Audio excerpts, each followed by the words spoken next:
पीछे रह गई जमींदार की ठहाकों वाली हंसी, जो मोहन के आत्मसम्मान को बार बार चोट पहुंचा रही थी।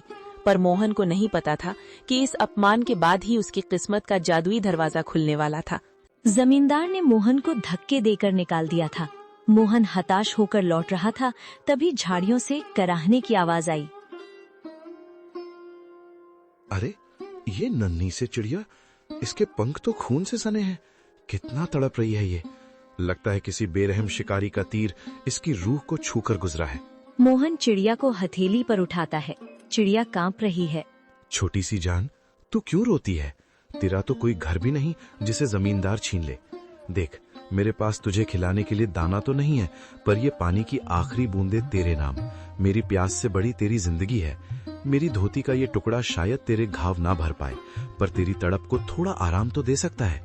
मोहन अपनी फटी कमीज का कोना फाड़ता है और बड़ी कोमलता से चिड़िया की पट्टी करता है। अचानक एक तेज रोशनी होती है और चिड़िया एक दिव्य परी में बदल जाती है।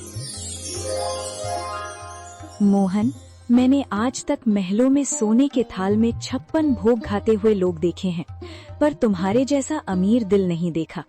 जिसके पास खुद के खाने को निवाला नहीं, वो अपनी फटी कमीज फाड़कर एक पक्षी का घाव भर रहा है। तुम्हारी इस निस्वार्थ करुणा ने मुझे विवश कर दिया कि मैं तुम्हारी मदद करूं। आप कौन हैं देवी? मैं तो बस एक साधारण इंसान हूँ। मैं तुम्हारी परीक्षा थी मोहन। ये लो, ये आलू और मटर के बीज साधारण नहीं है। इन्हें उस जमीन पर बोना जहाँ तुमने अपनी गरीबी के सबसे ज्यादा आंसू बहाए हैं। ये फसल तुम्हारी तकदीर बदल देगी। लेकिन याद रखना, ये जादू तभी तक रहेगा जब तक तुम्हारे दिल में दूसरों के लिए दर्द रहेगा। जिस दिन अहंकार आया, ये फसल पत्थर बन जाएगी।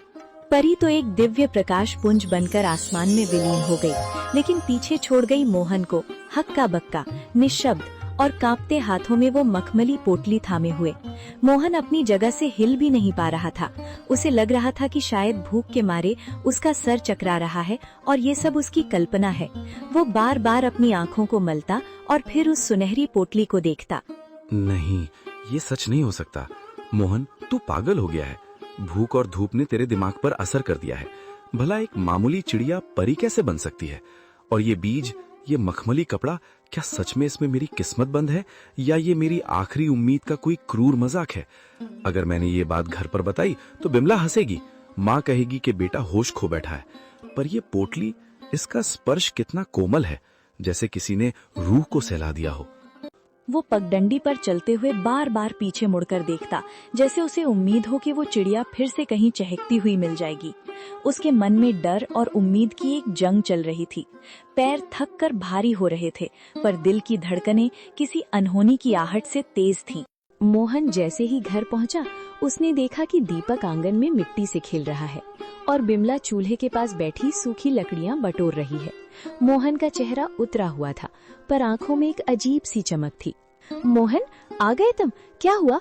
जमींदार ने कुछ दिया? तुम्हारे हाथ खाली क्यों हैं? और तुम ऐसे कांप क्यों रहे हो, जैसे कोई डरावना सपना देख लिया हो? बिमला, माँ, जल्दी इधर आओ। आज जो हुआ, अगर मैं अपनी आंखों से न देखता तो कभी यकीन न करता। मैं पागल नहीं हुआ हूँ, पर आज कुदरत ने मुझसे बात की है।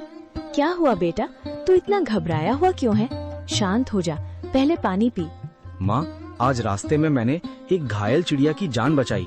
उसे पानी पिलाया, अपनी कमीज फाड़कर उसकी पट्टी की, और फिर पलक झपकते ही वो चिड़िया एक नुमानी परी में बदल गई। उसने कहा कि वो मेरी परीक्षा ले रही थी। उसने मुझे ये बीज दिए हैं माँ। उसने कहा कि ये जादुई आलू और मटर हैं। अगर इन्हें सच्चे मन से बोया जाए तो ये हमारी तकदीर बदल देंगे। बिमला हैरानी और अविश्वास से, परी? मोहन, क्या कह रहे हो? कहीं भूख के मारे तुम्हारी तबीयत तो नहीं बिगड़ गई? इस जमाने में परियां कहाँ आती हैं? हमें मेहनत से रोटी नहीं मिल रही और तुम करिश्मे की बात कर रहे हो? बिमला, मुझे भी यकीन नहीं हो रहा था। रास्ते भर मैं खुद को यही समझाता रहा कि मैं सपना देख रहा हूँ। पर देखो इस पोटली को, क्या ये किसी गरीब किसान के घर की चीज लग रही है? माँ, जब उस परी ने मुझसे बात की तो मेरे दिल का सारा बोझ उतर गया।